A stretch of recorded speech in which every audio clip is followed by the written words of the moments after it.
Step back in time and rediscover the humble meals that once fed families through hard times. These forgotten dishes were born from struggle and survival. Let's relive these timeless memories together. When times were tight, cornmeal mush came to the rescue. Made from the humblest of ingredients, cornmeal, water, and a pinch of salt, it was cooked into a thick porridge and often served hot for breakfast. The real magic happened the next day, when leftovers were chilled, sliced, and fried to golden perfection in bacon grease or lard. Originally popular in rural America, especially during the Great Depression, cornmeal mush was a staple because it was incredibly cheap, filling, and versatile. It gave families something warm in their stomachs and could stretch across multiple meals with ease. It mattered because it offered dignity in hardship. Even when meat was unaffordable, this crispy, comforting dish brought flavor and a sense of normalcy to the dinner table. Over time, as convenience foods, fast meals, and processed breakfasts took over, cornmeal mush faded into obscurity, its simplicity seen as outdated. Ever tried frying leftover porridge into golden slices? It just might surprise you how satisfying it still is today.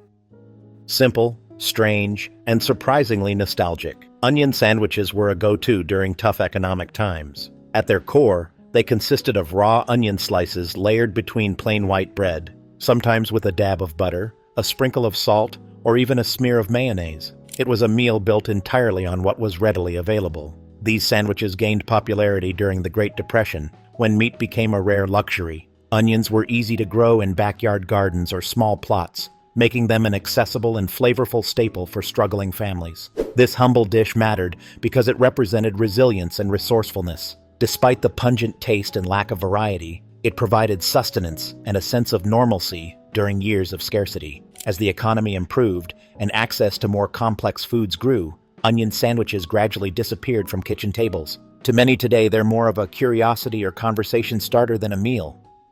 It might sound like a culinary dare, but this unusual combo was actually a common staple in Southern households during hard economic times. Made with just slices of ripe banana and a generous spread of mayonnaise between two pieces of white bread, it was a quick, filling bite. The banana and mayo sandwich gained popularity during the 1930s and 40s, when families had to make do with what little they had. Sweet and savory mashups like this were born out of necessity, stretching limited pantry items into full meals. It mattered because it was cheap, used everyday ingredients, and delivered much-needed calories fast. The creamy tang of mayo paired with the soft sweetness of banana created a flavor that surprisingly satisfied many during those lean years. As food preferences evolved, this quirky sandwich faded from the spotlight and became a relic of the past. Still, some Southern grandparents recall it as a sweet, strange taste of childhood survival. Ready for another creative combo? Up next,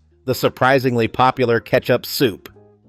Imagine walking into a diner and ordering a bowl of hot soup, made entirely from ketchup packets. As odd as it sounds, that's exactly what many people did during times of true desperation. By mixing free ketchup with hot water, often right at the table in a diner or shelter, they created a makeshift tomato soup that offered at least some warmth and flavor. During the Great Depression, hobos, the homeless, and others struggling to survive relied on this trick. It was free, quick, and provided the illusion of a hot meal when options were few. It mattered because it showcased resourcefulness in the face of scarcity. Even with nothing more than condiments and hot water, people found a way to cope and create comfort. Today, ketchup soup is often seen as a symbol of extreme poverty, and most modern diets dismiss it as unhealthy or inadequate. Still, it stands as a sobering reminder of human resilience and the creativity born from hardship.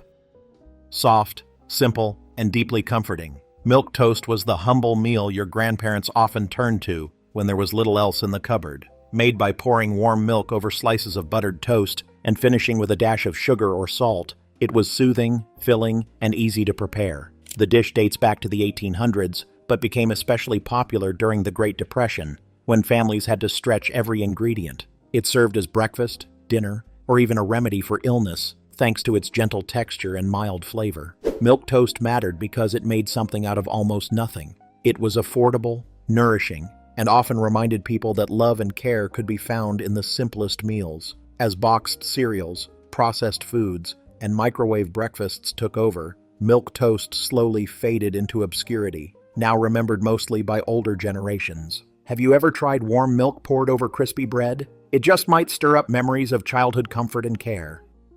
Stone soup might sound like nothing more than a children's folktale, but it was once a very real survival meal, especially common in community cookouts, hobo camps, and among the struggling during the Great Depression. The story goes that a traveler starts making soup with just a stone, convincing others to add whatever they can: potatoes, carrots, bones, herbs, until a hearty stew emerges. In real life, the stone was symbolic. People with nothing would come together, each offering a small scrap, turning scarcity into sustenance through shared effort. It wasn't just about the food, it was about hope, unity, and survival through collaboration. It mattered deeply because it transformed individual hardship into communal resilience. It showed how generosity and cooperation could nourish both bodies and spirits during dark times. As society grew more individualistic and food became more accessible, the tradition of stone soup faded from memory. Still, its message remains powerful. When everyone gives a little, it can mean everything. Next up, a dish where beans did all the heavy lifting, literally and figuratively.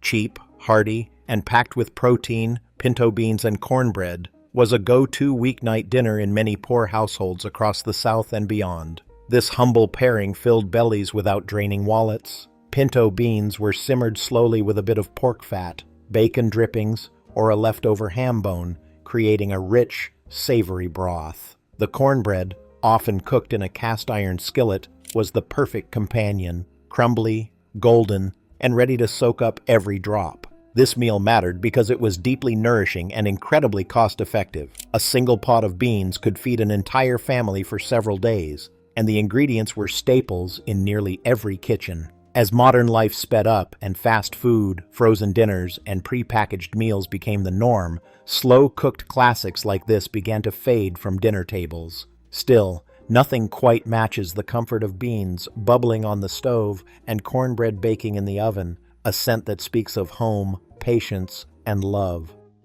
Known to soldiers and struggling families alike, sage tea on a shingle may sound crude, but it was the affectionate nickname for chipped beef on toast, a no-frills meal that got the job done. It consisted of thin slices of dried or canned beef served in a creamy white gravy, poured generously over toasted bread. This dish rose to prominence during World War II as a staple in military mess halls. The preserved beef had a long shelf life and was easy to transport, making it ideal for feeding troops quickly and efficiently. It mattered because it was hearty, salty, and filled soldiers' stomachs in a time when convenience and calories mattered most. After the war, many veterans brought it home, and it became a common, budget-friendly meal for families during lean times. As refrigeration improved and fresher meats became widely available, chipped beef began to fade from everyday menus.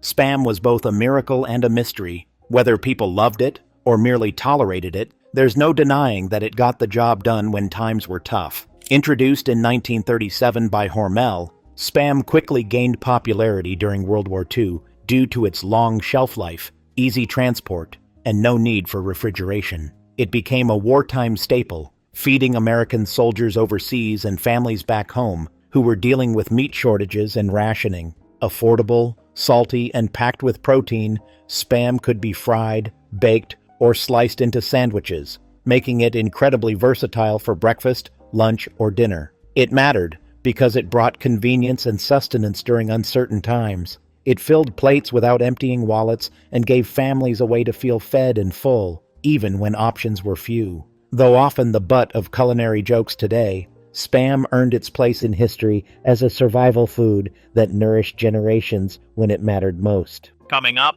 a sweet treat that doubled as a survival tactic. You wouldn't think lard and sugar could make a treat, but during hard times, it was all about survival and calories. When butter was too expensive and sweets were a luxury, families turned to what they had. The recipe was simple. Spread a thin layer of lard on a slice of bread and sprinkle it with sugar. No baking, no cooking, just instant energy. These sandwiches were born out of necessity, especially during the Great Depression and wartime rationing. Lard was cheaper and more available than butter, and sugar offered a quick boost of sweetness for growing kids and laboring adults. It mattered because it delivered essential fat and calories to fuel long workdays and active children. In many cases, this was the only sweet treat kids would get all week. As nutrition awareness grew and butter became affordable again, lard and sugar sandwiches vanished from lunchboxes and kitchen tables, a forgotten relic of resilience and ingenuity in the face of scarcity. Which of these meals surprised you the most? Sometimes survival meant boiling a pot of potatoes and calling it dinner. No butter, no gravy, just a dash of salt, a bit of pepper, and whatever love you could stir in. It wasn't fancy, but it was hot, filling, and kept hunger at bay. During the Great Depression and through wartime rationing, potatoes became the backbone of many meals. They were cheap, packed with starch, and easy to grow in backyard gardens or even small containers. Families could harvest them in bulk and store them through the winter. They mattered because they offered consistency and comfort when nothing else was certain. Leftovers were never wasted, mashed for breakfast, pan-fried for lunch, or tossed into soup for dinner. As modern cooking evolved and diets became more varied, the plain boiled potato quietly slipped from the spotlight, replaced by richer and more elaborate sides. But those who lived through lean times often remember them fondly as the simple meal that helped families get by together. Egg gravy might sound fancy today, but it was born out of pure necessity. Made from just a few beaten eggs, flour, milk, and a pinch of salt, this simple gravy transformed the most basic ingredients into a filling breakfast. Rural families across the South and Midwest especially relied on it, using it as a way to stretch a few precious eggs into enough food to feed a whole household. Poured over hot biscuits, toast, or leftover cornbread, it brought warmth and substance to the morning table. It mattered because it delivered energy to farmers and laborers before a long day of hard work. Even without meat or luxuries, egg gravy provided comfort and calories when they were most needed. As convenience foods, frozen breakfasts, and fast-paced lifestyles took over, old-school dishes like this began to vanish from everyday meals. Yet for those who grew up with it, few things compare to the rich, peppery goodness of egg gravy, soaking into warm bread. Up next, a cold meal made from pantry scraps that doubled as a lunchbox special. Cold rice and milk wasn't just a dessert. It was survival in a bowl. When food was scarce, families turned to whatever was left from dinner, and leftover rice became the base for a quick, no-cook meal. Poured over with cold or warm milk, and sometimes sweetened with a touch of sugar, cinnamon, or nutmeg, it resembled a simple rice pudding without the fuss. This dish was especially common in Scandinavian immigrant households and rural American kitchens, where nothing went to waste. It was served as breakfast, lunch, or even a light supper when supplies were running low. It mattered because it stretched ingredients and offered a sense of normalcy. It was soft, filling, and even comforting, particularly for children who came to associate it with home and love. As processed cereals and modern breakfast foods took over, this humble dish slipped quietly into the past. But it's a powerful reminder that creativity and thrift once turned scraps into something worth sitting down for.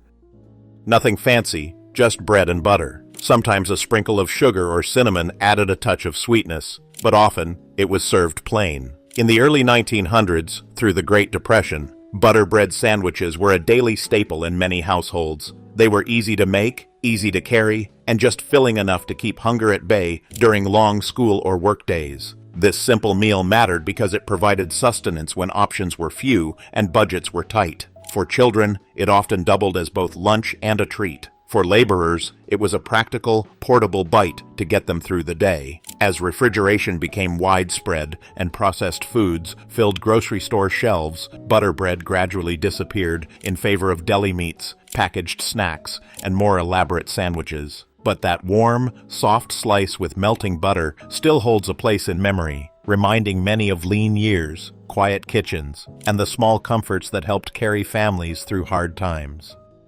Sticky, sweet, and incredibly cheap, molasses on bread was more than a snack. It was both a dessert and a survival tactic. When times were tough, families reached for what was available, and molasses often took the place of refined sugar. thick and rich, it was slathered over slices of bread, flaky biscuits, or even plain crackers to create an instant, energy-boosting treat. Molasses was inexpensive, shelf-stable, and packed with iron and calories, making it a smart choice for families trying to stretch their food budgets. For many children growing up during the Great Depression or wartime rationing, this was the closest thing they had to candy or cake. It mattered because it brought a touch of sweetness into lives that were often marked by sacrifice. As processed sweets became widely available and sugar prices dropped, molasses on bread quietly slipped into the background of food history. Did you ever eat molasses bread growing up? Tell us your story in the comments. We'd love to hear it. Eastern European immigrants brought haluski, cabbage and noodles, to America, where it quickly became a poor man's staple in coal towns, steel cities, and working-class neighborhoods. This dish was built on simple, affordable ingredients: cabbage, onions, and homemade or store-bought egg noodles, all fried together in butter or lard until soft, golden, and fragrant. In communities where money was scarce and labor was grueling, haluski mattered. It was hot, hearty, and incredibly filling, capable of feeding large families with just a few cents worth of food. The aroma of frying cabbage became a familiar comfort in kitchens across Pennsylvania, Ohio, and beyond. It symbolized resilience, resourcefulness, and the power of making something special from very little. As immigrant families assimilated and restaurant culture expanded, haluski shifted from an everyday necessity to a nostalgic regional comfort food, often now reserved for holidays or special gatherings. But one forkful of buttery noodles and sweet cabbage can still transport you to a time of strength, survival, and simple joys. Bread pudding was never about luxury. It was about survival and never wasting a single crumb. When bread went stale, thrifty home cooks soaked it in a mixture of milk, eggs, sugar, and spices like cinnamon or nutmeg. Some added raisins or a drizzle of syrup, transforming day-old crusts into a warm, comforting dessert that felt like a treat, even during lean times. This dish mattered because it turned waste into nourishment. During the Great Depression and wartime rationing, families needed to stretch every ingredient, and bread pudding offered both practicality and comfort. It filled the home with the scent of vanilla and cinnamon, giving kids something to look forward to after a modest meal. As dessert culture shifted toward frosted cakes, boxed mixes, and frozen novelties, bread pudding quietly faded from many American kitchens. Yet its charm endures, rich, warm, and satisfying. It's a dessert with soul and a reminder that the best recipes often come from making do with what you have. When you couldn't afford steak, you made hamburger gravy, a savory brown sauce made from ground beef, onions, flour, and broth, poured generously over mashed or boiled potatoes. Sometimes it was served on rice, or even thick slices of bread, soaking into every bite. It was a simple way to turn a small amount of meat into a full, satisfying meal. This dish rose to popularity after World War II, when families were growing, budgets were tight, and frugal home cooks had to stretch ingredients. It became a staple in many American households, offering comfort, protein, and warmth without breaking the bank. It mattered because it represented everyday ingenuity. With just a pound of ground beef, families could create something hearty and filling that tasted like home. As beef prices climbed and convenience meals flooded grocery store shelves, hamburger gravy gradually faded into the background, ready for a strange but satisfying old-school breakfast. The next one features crumbled biscuits and hot coffee. When milk wasn't available, or simply too expensive, people got creative. One solution: pouring hot black coffee over leftover biscuits or stale bread for a quick, no-fuss breakfast. Known as coffee sop in parts of the rural South, this humble meal was especially popular among farmers, coal miners, and anyone needing a warm start before a long day of work. The bread soaked up the bitter coffee, softening into a rich, flavorful bite. Some added a sprinkle of sugar or a pat of butter, while others preferred it plain. It wasn't fancy, but it was filling, fast, and used what was already in the kitchen. It mattered because it offered energy, warmth, and a sense of routine when options were limited. For many, it was a daily ritual that brought comfort through repetition. As breakfast cereals, toaster pastries, and specialty coffee took over, dishes like coffee sop quietly vanished. Yet its memory lingers, a rustic reminder of resilience and morning traditions built from nothing. And finally, our last forgotten poor man meal is a survival stew that came from the railroad tracks.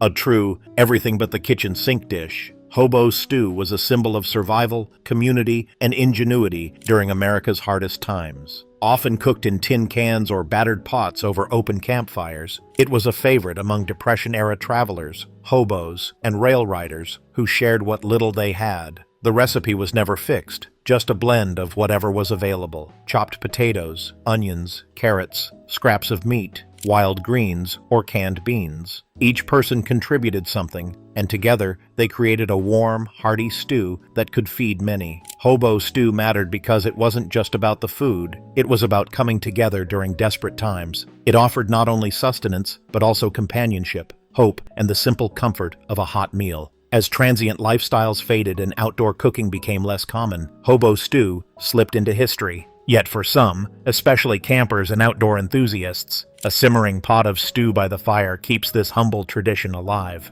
I hope you enjoyed this journey through the humble meals that helped generations get by. Which ones brought back memories? Share your story in the comments. Subscribe for more nostalgia. Until next time.